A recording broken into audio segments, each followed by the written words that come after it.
Hello, Just Too Good here, and last month I took a look at licenses LEGO lost to other construction toy companies. How about the opposite? Licenses LEGO stole from other companies. Alright, maybe stole is a harsh word to use.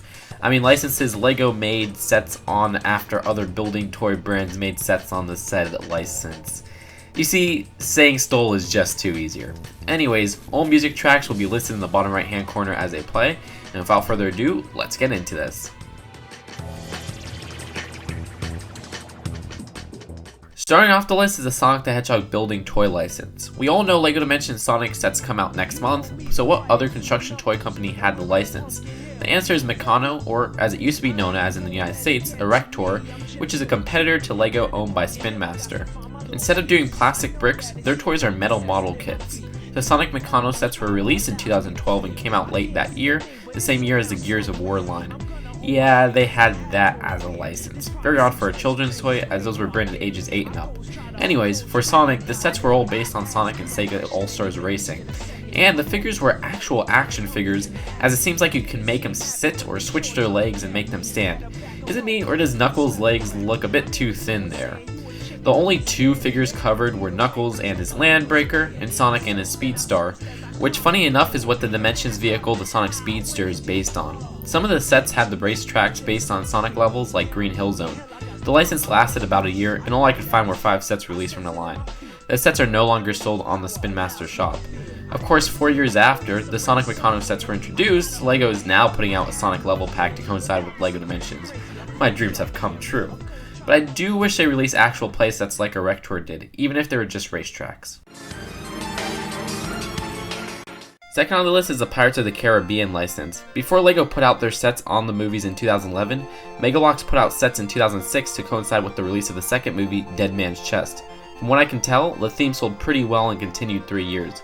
2007 saw sets based on the third movie, and in 2008, the final year, had sets based on Dead Men Tell No Tales? As in the movie coming out next year?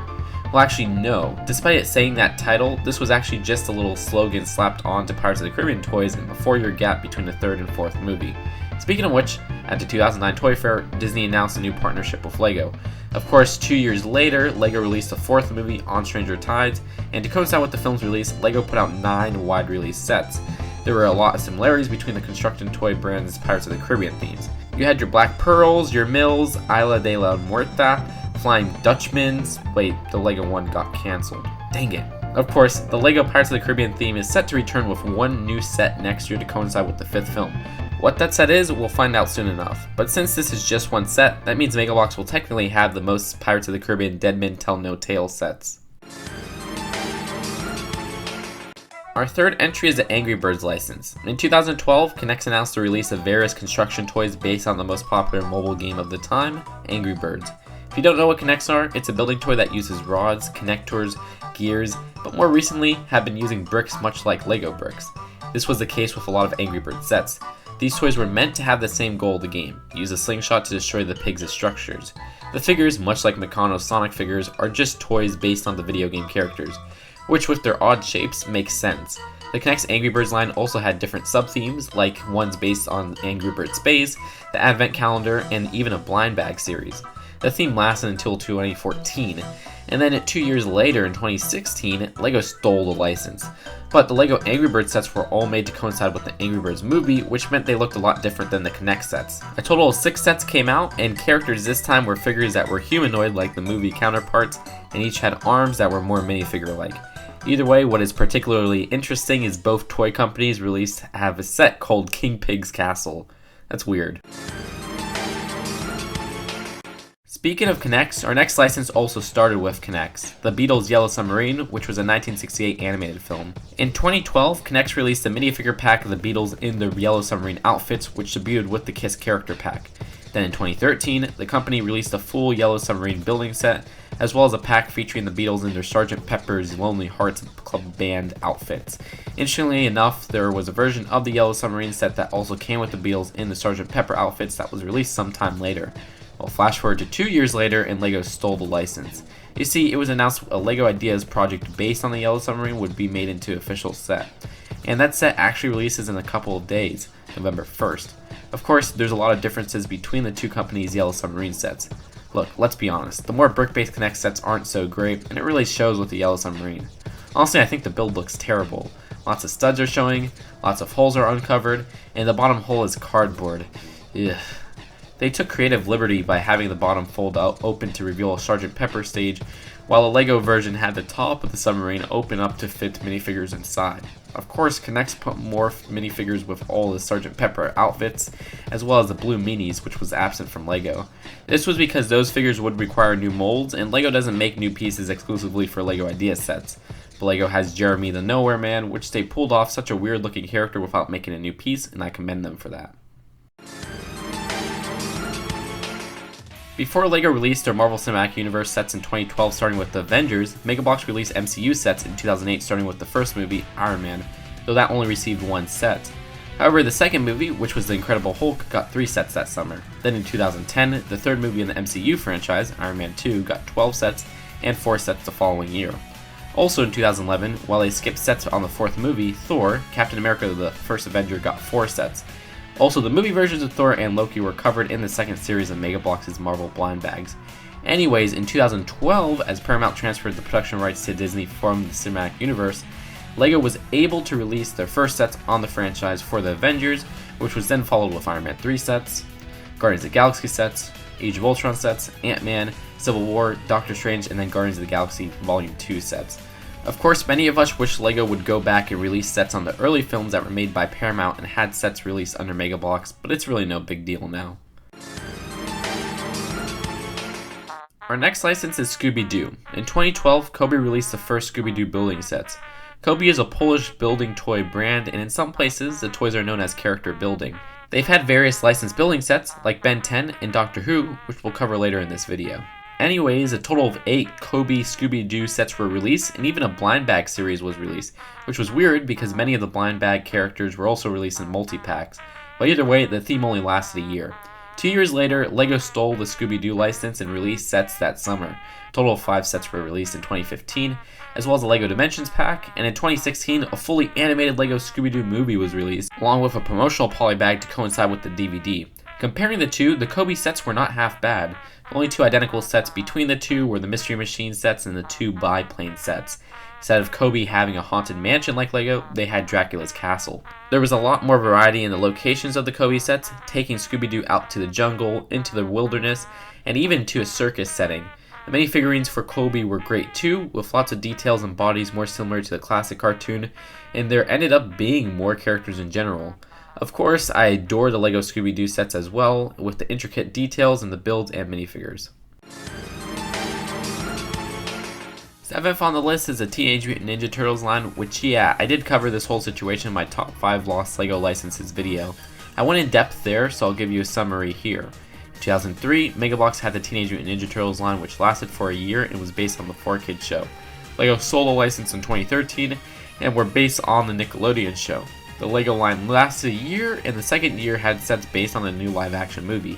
However, Megabox sold the license back in 2016. Anyways, I think the LEGO sets were huge improvements over the blocky Megabox sets from 2003. However, the new line of Megabox is so diverse as they touch on a lot of different iterations of the Turtles, and there's some nice looking adult sets. Going back to Kobe/character building sets, our next license is Doctor Who. Kobe introduced their first Doctor Who sets in 2011. This was when the 11th Doctor was in Tennant, played by Matt Smith. There were quite a lot of different minifigure based sets, including 4 blind bag series, collector exclusives, and character multi-packs. The sets included a TARDIS, Dalek spaceships, and many sets based on specific episodes.